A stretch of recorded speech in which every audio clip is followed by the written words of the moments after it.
Welcome back, and thank you for making us the #1 morning breakfast show right here in the country. My name is Romeo Busiku. Our next conversation, take note, we're talking about Makerere University this morning. Education is a key part and integral part of the show. Now, recently, a UK-based media outlet named Makerere University Medical School as the second best in Africa. By the way, that's good news. Makerere University as a whole polled #5. Best in Africa. The ranking mostly covers the research and publications at the institution, coupled with the quality of the teaching. The quality of the teaching. Actually, the ranking mostly covers the research and publications at the institution, coupled with the quality. Let me just stress that again. The quality of the teaching. So meaning our university is actually the second best and the 5th in Africa. Imagine that. If government could just fund Makerere University more, give them more money to just do more research, we could be the best in the whole world. Let's continue with this banter. Now, the School of Public Health, Makerere University, which is part of the medical school, is one of the institutions that contributes to this research. The school on its own produces over 200, by the way, publications every year from its research. And in studio to talk about the work they are doing, we have the Dean of Makerere University School of Public Health, and that is none other than Mrs. Wanyenze, which is Mrs. Wanyenze Rhoda. Did I get your name right, Miss Wanyenze? Rhoda Wanyenze. Awesome. Good morning and welcome to the show. Thank you. Now, first of all, tell us about Makerere University School of Public Health. What do you do exactly? The viewer would like to understand. So Makerere University School of Public Health is the oldest school of public health in sub-Saharan Africa, established as an institute 45 years ago, and initially as a department of preventive medicine in the School of Medicine. That's about 65 years ago. The school has grown tremendously. We do teaching, we do a lot of research, and we also do projects that provide service to the communities in public health. Our major focus is prevention. That's what public health goes for. We are looking at promoting health, but also what we call primary prevention, meaning that you should be able to avoid getting sick in the first place. But then there are people that are infected with certain illnesses. Then we also look at other levels of prevention in terms of mitigating the effects of the disease on such people. So it's a broad spectrum of prevention and promotion of health. That's what we do. Research and teaching of public health leaders. Yeah. Basically research and then prevention. So what is preventive medicine? How does it work? And why is it all in our faces? Preventive medicine is actually a very, very crucial part of health promotion and well-being. In fact, it's the most critical. It's the cheapest way to maintain health because it entails promoting health, keeping people uninfected. If you don't have malaria today, you don't have HIV, then there are interventions to ensure that you don't get it in the first place. Because when you get it, then it becomes really expensive. So it is the thrust of health, and ideally it should be in everyone's face. And you should be talking more about it on this program. I know, right? Yeah. Preventive medicine, and this UK-based media outlet named Makerere University as the second best in Africa, but also the 5th overall in Africa. Now, who do we give the credit? Is it government? Is it the students at Makerere University? Was it the funding? Was it enough? It's all of those. Government certainly has supported us. We might say that the support could be better, but certainly they've supported us, so they do take the credit as well. The staff certainly of Makerere University take a lot of that credit, because when we are ranking quality of teaching, it is the staff that are teaching. When we are ranking the quality of research and research publications, then it is the staff that are doing a lot of research, by the way. Yes. So what you see in terms of those rankings is just the publications that make it out there. But there's a lot more we do to improve the health as well as other aspects of well-being of our communities that is often not even ranked. So what are some of the challenges stopping us from becoming #1 in the whole world? I think when you look deeper into the rankings, there are certain areas where we are not doing as well. For example, in the quality of teaching, there is an indicator on the staff-student ratio. There we are not doing as well because we have a 1 to 26 ratio. If you compare that with Cape Town, which is the first in Africa, they have a ratio of 1 to 12. So what that means is that we need to do better with our staffing. And then we also have certain aspects of our research infrastructure that are not as well developed. For us in health and medicine, we need really more robust laboratories. For example, in public health, right now, we should be doing research, tracking all exposures and how that affects health. What is it that's causing, for example, the cancers today? Might it be some of the exposures that we have in the air, the water, the food that we eat? And to be able to do that beyond the human eye, we need equipment. So that's one of the areas where we have the biggest gaps in addition to issues of staffing. And then certainly consistently funding research that we do.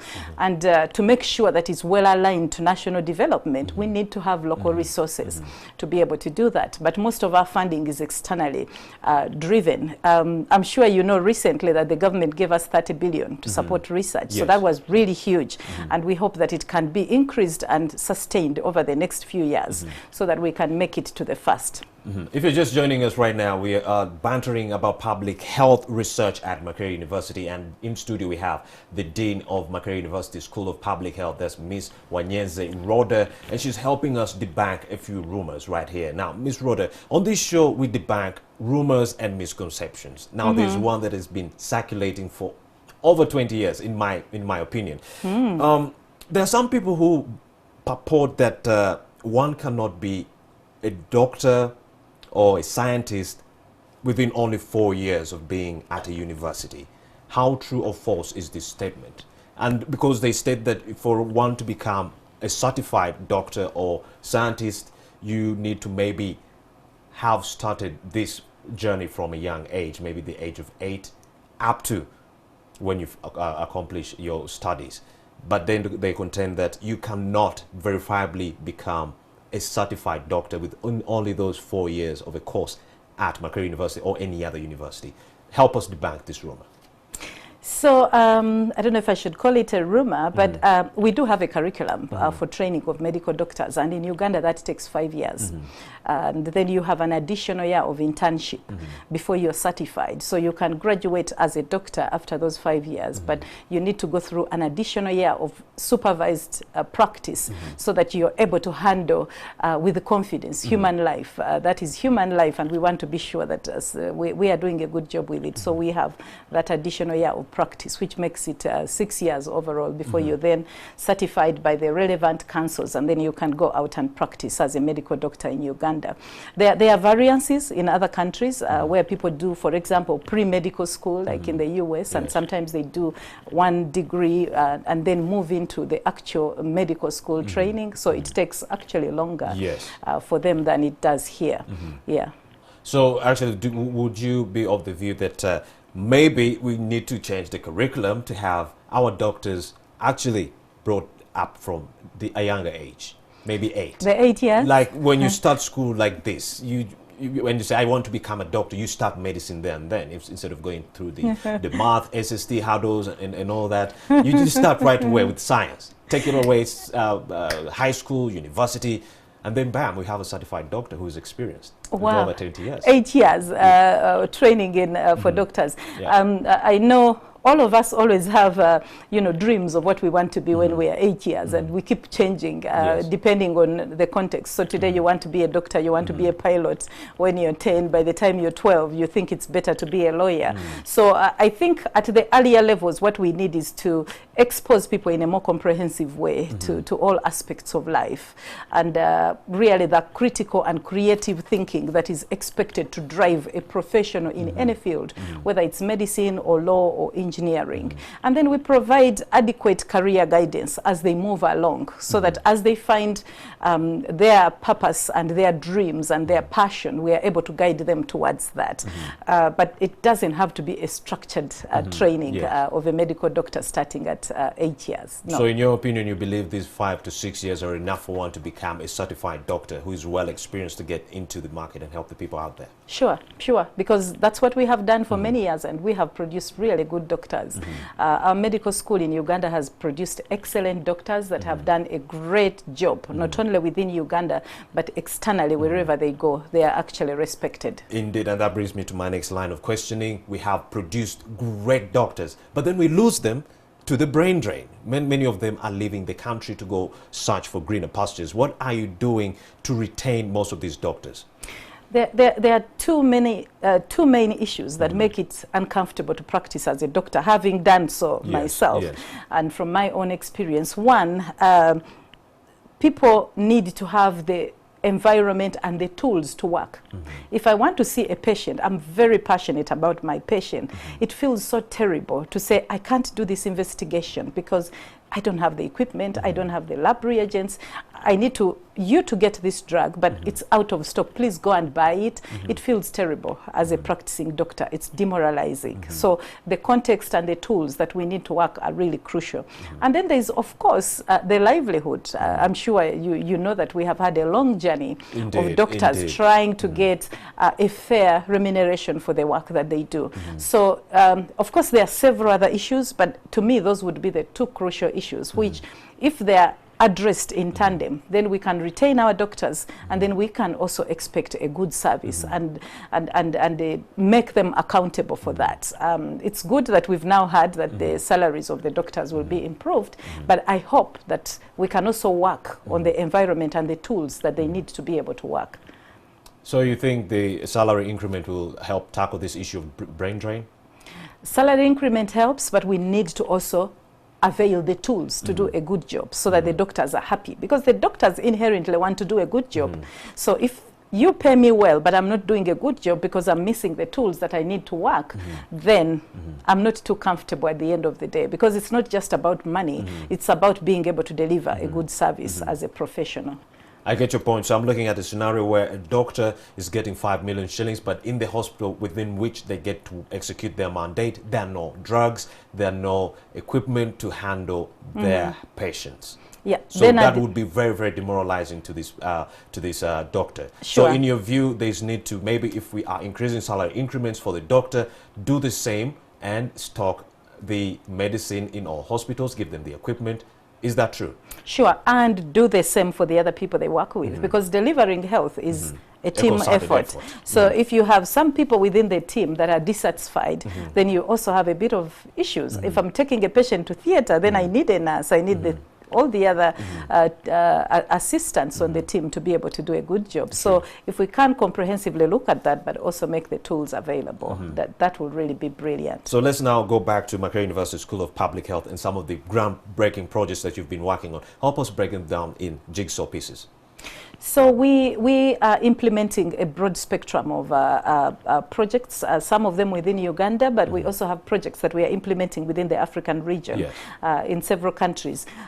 We have projects around research to strengthen health systems, and we are also looking at the broad range of the Sustainable Development Goal 3, which is delivering good health for all. Without leaving anyone behind. So we are working on that, and we have teams working on, they have actually recently written a book on universal health coverage and how we can be able to achieve it. We have groups working with infectious diseases, HIV, TB, and malaria.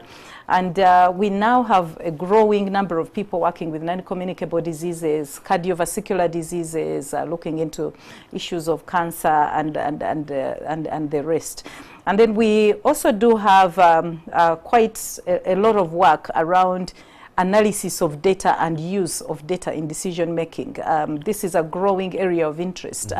What does the data tell us, and where should we focus our interventions is really crucial in terms of making sure that we are efficiently using the resources that we have. So that is another area that we are working on increasingly. We have people working with maternal and child health. That's one of the areas that's really problematic in health. So we have a lot. Well, Makerere University, the ranking for Makerere University has been improving steadily, and I'm going to let you blow your own trumpet, Ms. Rhoda, as we wrap up. What has been your role in this improvement? Our role, I would say that our school is really prolific in terms of attracting research, funding, implementing high quality research. We also publish a lot. Like you noted, on average, lately we have about 200 publications in a year. But I must say that Makerere overall produces more than 1,000 publications a year, which is really huge. And that represents more than 90% of the research that's done in this country. So we are doing a lot. We are doing a lot. 200 to 1,000 publications. What does it take for a school to produce 200 research publications in a year? A good team. Wow. A good team, well-trained, access to funding. So we are currently doing a lot of writing of grants to attract money to be able to do our research. If we actually had a very strong lab, we would do a lot better. If we had a very strong lab and better staffing, because we do have very well-trained people, but if we don't have enough of them, especially across all the disciplines that we require to be able to do good research, then we have challenges. So I could say, yes, we have done a good job working so hard, implementing the research and also publishing it, and also connecting with the communities, by the way, and improving services out there. Because the approach to our teaching in the School of Public Health is to actually take our students out to the community across all the academic programs so that they have a feel and hands-on experiential learning within the field where they are going to work when they eventually come out. So we've also done a great job with that. And next week, on Wednesday, we'll actually be celebrating 25 years of the Master of Public Health program, which is our main flagship program. And it's among the 3 oldest programs within Sub-Saharan Africa, with the University of Zimbabwe and Ghana, our counterparts who also started their programs about the same time, and they will all be joining us in this event to celebrate. So we are expecting 25 deans of schools of public health across Africa, including 15 from other countries in Africa, to celebrate with us. And in this, we are actually focusing on taking stock of where we have been, but most crucially, re-evaluating how we can make an even bigger contribution to public health in Uganda and Africa. Makerere University School of Public Health, the Dean, Rhoda Wanyenze, you've been very, very helpful helping us debunk some of the rumors surrounding this issue. 200 publications to 1,000. You've done well for yourself. Thank you for coming, and thank you for talking to NTV. Thank you for having me. You're still watching Morning at NTV. The banter has been surrounding research right there at Makerere University. Right about now, we're going to take a short break, but we'll be right back with more exhilarating information.